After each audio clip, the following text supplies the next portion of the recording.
Assalamualaikum Bu Mary. Waalaikumsalam Bu Pur.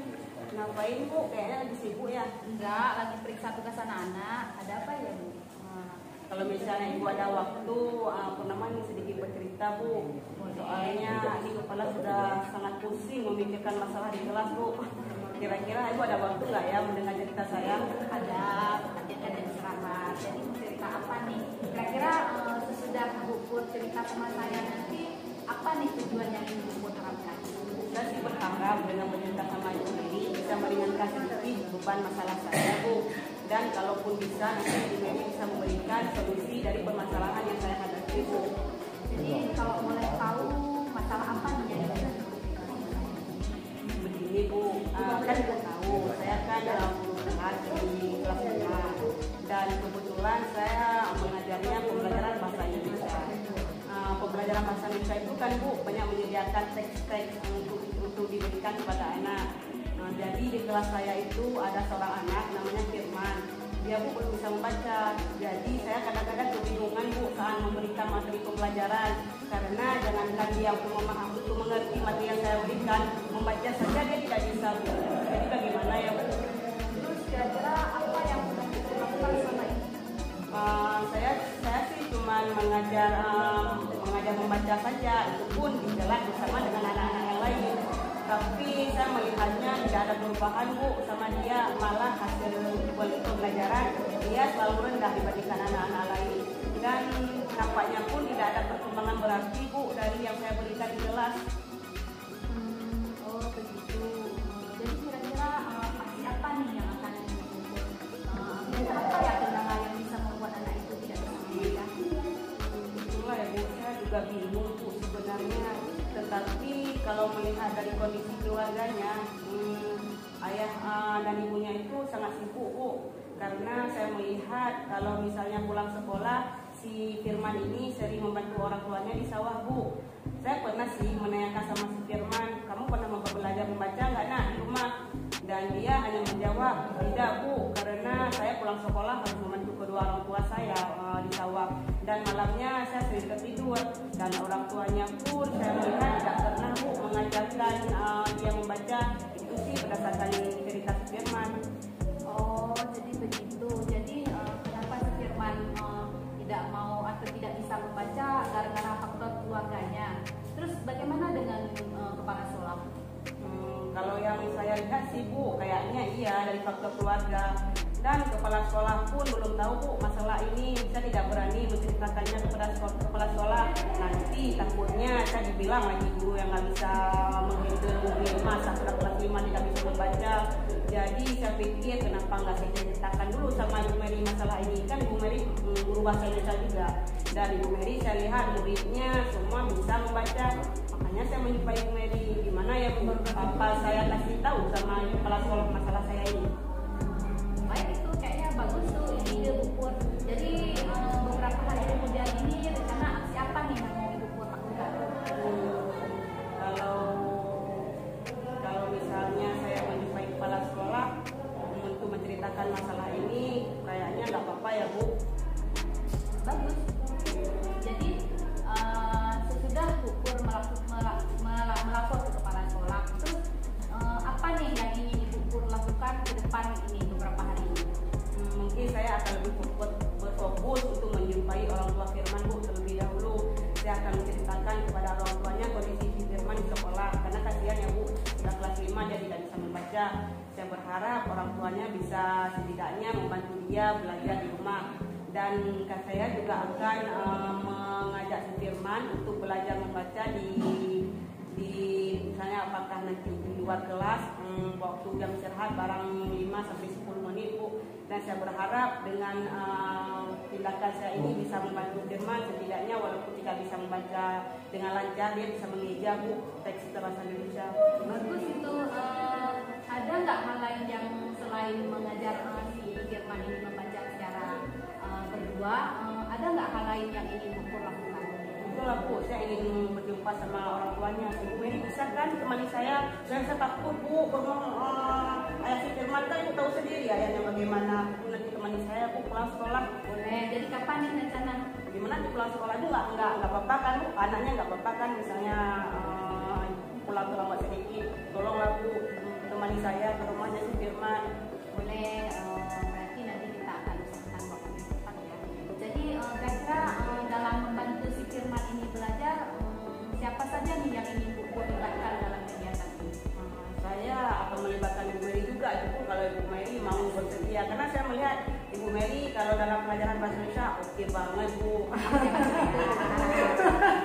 Ya Bu, nggak apa-apa ya Bu ya. Jadi sama-sama, semoga saya bisa membantu ya. Jadi apa nih yang Ibu harapkan dari tujuan pembelajaran yang telah Ibu lakukan? Itulah Bu, saya berharap dengan nanti sinyalkan saya mengajak si Firman belajar di luar kelas agar istirahat barang 5-10 menit, dia bisa mengeja Bu, walaupun tidak bisa membaca lancar. Wah, bagus sekali itu. Semoga berhasil ya Bu idenya. Ya, itu pun karena semangat dari Bu Mary mendengarkan, jadi saya mengeluarkan ide-ide yang brilian tuh ya, yang saya kalau misalnya sendiri tidak pernah kepikirkan. Terima kasih banyak ya Bu Mary, memang Bu Mary the best of the best. Oke Bu, saya minta izin permisi Bu ya. Makasih Bu Nanti Mary. Pupur kalau memang ada masalah lagi, Pupur boleh cerita sama saya. Kalau memang saya bisa bantu, insya Allah saya bantu. Ya, insya Allah saya akan ke depan Bu Mary, nanti saya bawa ujak Bu. Terima kasih ya Bu. Assalamualaikum. Salam. Awal coaching tadi antara Bu Mary sama Bu Purnama, kemudian identifikasinya dalam proses identifikasi itu sangat jelas. Cuma saya lihat di sini karakter dramanya terlihat, maksudnya gini, natural gitu ya, tapi nggak apa-apa deh. Tapi karena telah dari Bu Purnamanya agak sedikit kaku dengan konsep menjelaskan gitu. Tapi ya nggak keren, identifikasinya bagus dari Bu Mary. Cuma di sini rencana aksi. Tadi yang disampaikan oleh beberapa rencana aksi yang disampaikan oleh Purnama terhadap masalah yang dihadapinya, kita ada beberapa sangat bagus memang. Oke, di sini saya mencontoh di hasil observasi, saya paling mencontoh di bagian solusi lingkaran. Karena secara yang ini kan solusi beda guru, mungkin solusi yang diterapkan oleh seorang guru itu berbeda-beda sesuai dengan kondisi ya. Jadi kita nggak boleh memaksa solusi.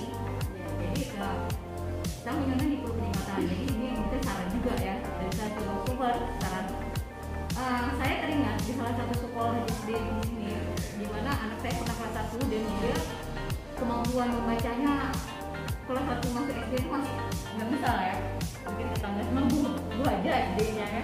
Jadi di situ gurunya, jadi pas jam 12 mereka bubar kelas, jadi gurunya bilang, ibu anaknya dijemput jam 1 ya, kenapa? Jadi anaknya masih belum bagus membaca, jadi kita ada privat katanya. Jadi khusus untuk jam 1 jam itu gurunya membuat privat karena anak yang tidak bagus membaca, yang tidak bisa membaca, jadi kita privat khusus. Dan alhamdulillah lihat 1 semester anaknya sudah bagus lancar. Ya karena kalau di kelas begitu ramai teman-teman mungkin tidak terlihat, tapi saat privat anaknya bisa. Nih. Kemudian ditanggung jawab di sini saya contohnya untuk ini kucing sama kucingnya Bu Mary sama Bu Pur, saya contohnya ini ya. Mengalir pertanyaan. Oke, dalam komitmen mungkin tadi di dalam komitmen Bu Mary menyampaikan Bu Purnama dalam ingin menyampaikan perlakuannya yang ini ya saya sih masih kurang, karena istilahnya masih ragu-ragu, seperti takut bergerak, kurang gitu ya istilahnya. Gini, kita kalau guru udah berubah ingin melakukan satu perubahan mungkin jangan ragu lah, komit, ayo kerjakan gitu ya. Ya, mungkin demikian yang bisa saya sampaikan. Terima kasih. Observasi tadi yang saya lihat, kalau tujuan udah mengarah ya, tujuan ada istilahnya ada jadwal, meminta kesiapan gitu kan. Terus yang kedua identifikasi masalah, cuma saya melihat dari Mary-nya pertanyaan dia juga tidak menggali potensi coach tersebut, sehingga terbawa emosi yang dirasakan oleh Bu, sehingga menyimak dengan sangat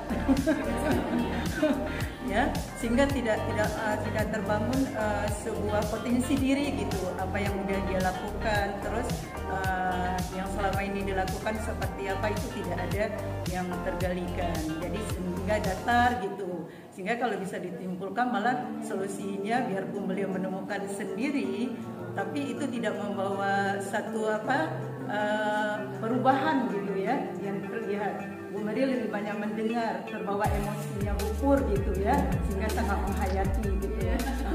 Mungkin itu dari saya. Kalau yang lain rencana aksi udah sangat oke ya, punya rencana aksi untuk bertemu, menemani, terus mengajarkan privat membaca juga, terus bertanggung jawab juga untuk menjalankan yang sudah dia terangkan. Mungkin itu aja.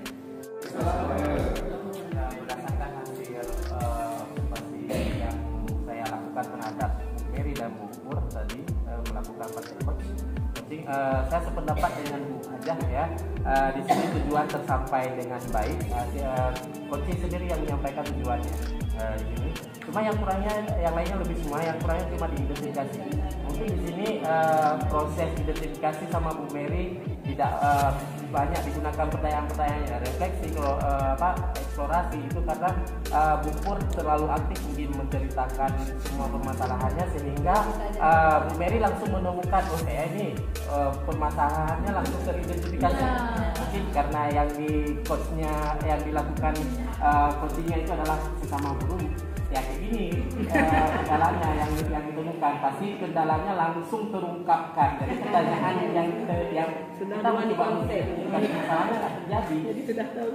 Pasti nanti kasus ini kalau kita bawa ke siswa atau kita menghadap siswa, insya Allah identifikasi itu pasti kita bakalan banyak bisa menggali lagi apa permasalahan yang dihadapi oleh murid kita.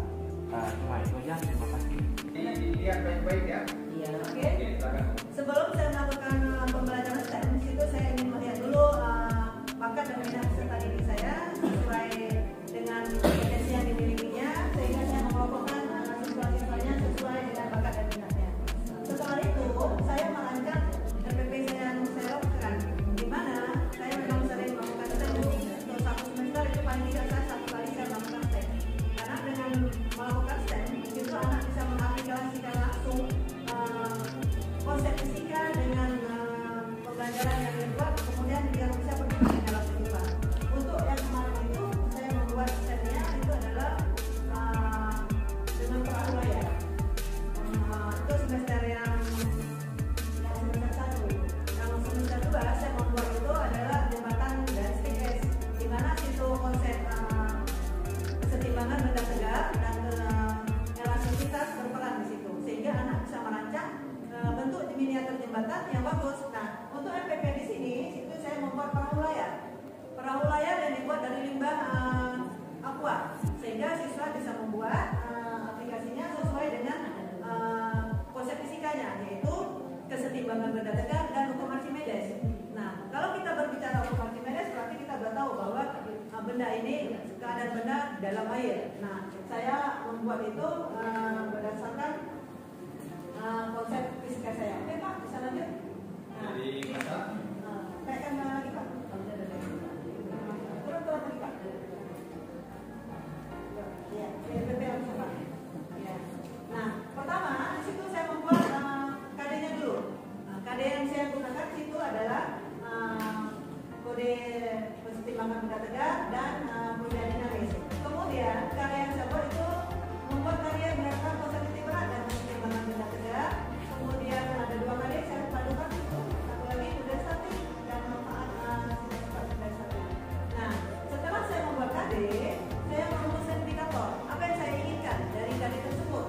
Nah, saya merumuskan indikator, ya ada beberapa indikator itu yang saya inginkan, sehingga siswa bisa mengikuti jalannya yang saya inginkan. Kemudian setelah saya merumuskan indikator, terus saya melakukan tujuan pembelajaran sesuai dengan stepnya. Nah, tujuan pembelajaran saya lakukan di sini saya sesuaikan dengan materi saya, yaitu pertama saya mengidentifikasi dulu masalah tentang kesetimbangan benda tegak.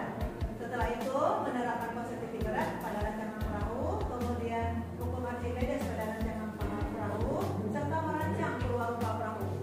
Nah, di sini terus akhirnya di sini siswa setelah merancang memperbaiki dan terakhir mengkomunikasikan hasil teknologi perwarupa perahu dengan baik dan persuasif. Dalam pembelajaran kita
sini refleksi. Nah, berarti siswanya langsung kita bentuk dalam kelompok, ya. Membawa siswa dalam pembentukan kelompok untuk mengamati apa yang sudah kita tayangkan tadi. Dari sendiri informasinya anak, ya. Jadi di sini, oke lanjut Pak ya. Nah, jadi anak bisa berdiskusi dan guru membagi LKS. Di sini ada LKS yang saya buat pengetahuannya, keterampilannya, dan terakhir ada penilaian tahunan. Nah, untuk risetnya, nah mereka berdiskusi kemudian membuat apa yang bisa mereka lakukan untuk membuat peruang perahu. Ini lanjut Pak. Terus discovery. Nah, di sini dia sudah masuk, saya masukkan KSE-nya di sini, Bapak ya. Sudah saya masukkan KSE-nya di sini. Di sini siswa bisa membuat desain. Pertama, siswa yang pandai menggambar, dia mendesain, menggambar bentuk perahu. Nah, sudah ada KSE-nya di sini. Nah, siswa yang pandai untuk membuat perangkat perahu tersebut, berarti dia bisa mengolah dalam prakarya, ya, bisa mengolah. Kemudian siswa yang bisa membuat mungkin dia ingin jadi sutradara, itu saya buat dia untuk membuat rekaman video teman-temannya, sehingga mereka bekerja semua, 4 orang di situ bekerja. Jadi mereka bekerja semua. Nah, aplikasinya mereka bisa membuat dan menguji jebakan miniatur yang kita buat tadi. Jadi sini sudah ada kinestetiknya, keindahannya. Ya, jadi anak sudah membuat sesuai dengan desain yang dibuat oleh kawannya tadi. Loh, ini ya desain kita yang kita buat. Nah, ini bentuk perahu yang akan kita gambarkan. Oke, lanjut Pak. Nah, yang terakhir itu menutup. Setelah tadi aplikasi, kita langsung masuk penutup. Di sini kita merefleksikan. Ya, kita uji coba dulu. Kita uji coba perahu tersebut. Ya, apakah perahunya itu jalan atau tidak, atau tenggelam. Berarti kalau perahu yang tersebut tenggelam, berarti si anak harus memperbaiki ke depannya, dibawa kembali sama kita untuk kita beri penilaian. Nah, itulah yang sudah saya lakukan, ya. Ini ada 2 kali pertemuan karena tadi nggak cukup, ya. Masih 2 kali pertemuan untuk memperbaikannya. Yang perahu yang tenggelam diperbaiki oleh anak, jadi anak tahu, oh ini punya saya salah, maka perahunya tidak mau diri tenggelam. Nah, jadi dia memperbaikinya. Nah, sehingga anak tersebut tahu bahwa perahunya itu salah. Nah, itulah yang sudah saya lakukan. Mungkin Bapak bisa lihat penilaiannya.